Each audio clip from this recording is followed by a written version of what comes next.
கோபி மீண்டும் தலைப்புக்கு வந்து விட்டோம். கோபி இப்போ காத்து எப்படி வீசுது கோபி? காற்று வந்து அப்படி அப்படி வீசுகிறது திரு ரமேஷ். வேற எப்படி வீசுது? வேற வந்து அப்படி வீசுகிறது ரமேஷ் அவர்களே. இன்னும் கொஞ்ச நாட்கள் எப்படி அந்த காத்து வீசும் நினைக்கிறீங்க? அது எப்படியாக இருக்கும் என்றால்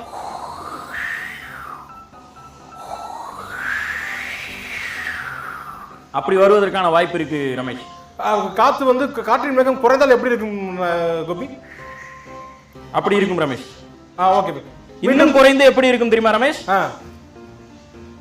அதாவது காத்தே இருக்காது, அந்த மாதிரி காதில் கேட்காத அளவிற்கு காற்று சவுண்ட் போறதுக்கு வாய்ப்பு இருக்கு ரமேஷ். நன்றி நன்றி நன்றி நன்றிகளுக்கு நன்றி நன்றி நன்றி.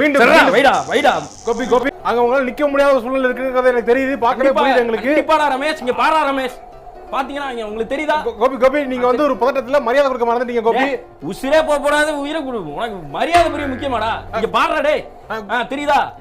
தெரியுதா உங்களுக்கு?